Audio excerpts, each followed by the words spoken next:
Հարգելի գործընկերներ, ինչպես արդարացիորեն նշվեց մեր գործընկերների կողմից, որ ոչ բոլոր դեպքերում է պրակտիկայում, որ կալանավորման հիմքերը ամբողջովին այսպես ներբեռնվում են կալանավորումը որպես խափանման միջոց ընտրելու միջնորդության մեջ ու ներկայացվում են դատարան։ Բայց մենք այս դեպքում ունեինք փաստորեն մի ամբողջ փունջ, որ Սրբազանը կարող է վարույթից թաքնվել, խոչընդոտել, նոր հանցանք կատարել, ազդել գործի ուրեմն մասնակիցների վրա եւ այլն։ Ես մասնավորապես կանդրադառնամ թաքնվելու հիմքին։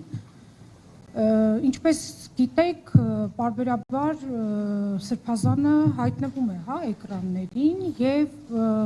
մշտապես, այսպես ասած, ուշադրության կենտրոնում է, տվյալ օրն էլ, ինչպես պարոն Զոհրաբյանը նշեց, քահանաների ժողովն է եղել եւ Սրբազանը գտնվել է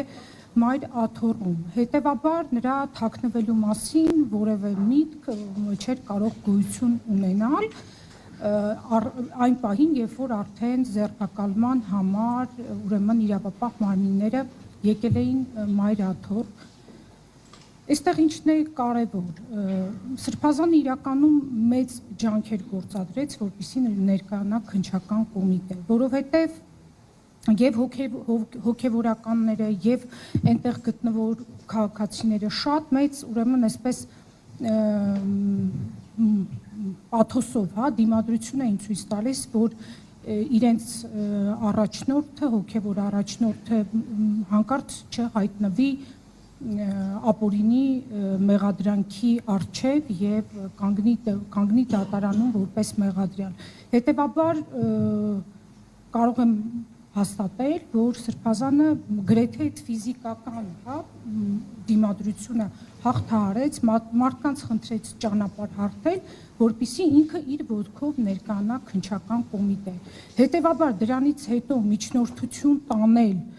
ու միջնորդության մեջ նշել, որ թաքնվելու հավանականություն կա, առնվազն անհասկանալի է, ներեցեք։ Եվ այստեղ մի կարևոր բան, որ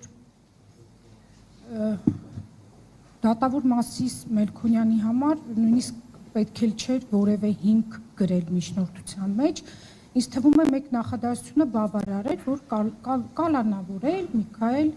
Աչապահյանին եւ ուրեմն կալանավորումը որպես խափանման միջոց ընտրել։ Այդ մի նախադասությունը ինձ թվում է դատավոր Մասիս Մելքոնյանի համար բավարար կլիներ եւ ավելորդ այդպես հիմնավորումների անհրաժեշտություն ըստ էության կարիք չէր լինի։ Եվ հարգելի գործընկերներ, այս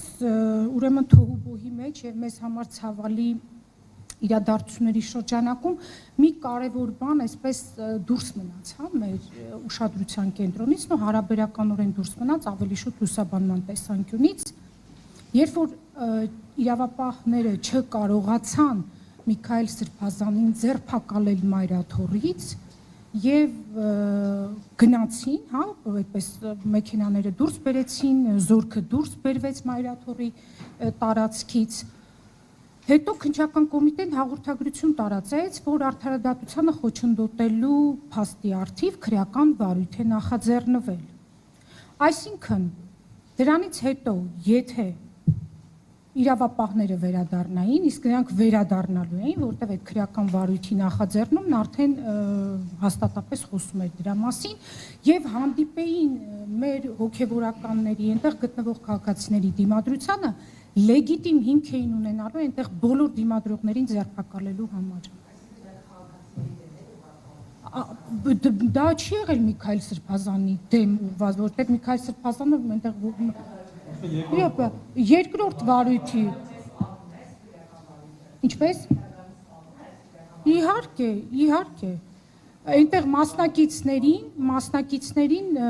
նաև տեղեկություններ կա, որ որոշ անձանց ձերբակալել են եւ հենց այդ վարույթի շրջանակներում քննություն է իրականացվելու ու ես կասկածություն եմ կոնկրետ, որ քրեական հետապնդում է հարուցվելու։ Եվ այստեղ Միքայել Սրբազանի դիրքորոշումը, որ ինքը գնա, ներկայանա եւ իրենից բացի ոչ մեկ չտուժի, այս պարագայում շատ մեծ կարեւորություն ունի։ Սա Սրբազանի հստակ իմաստուն եւ քաջ դիրքորոշումներ եւ կանխվեց այն հրեշավոր պլանը, որ կարող էինք մենք մայր աթոռում ականատես լինել շատ ավելի մեծ բռնությունների,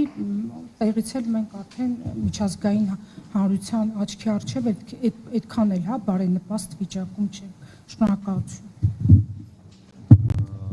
Հարգելի լրագրողներ, խնդրեմ, ես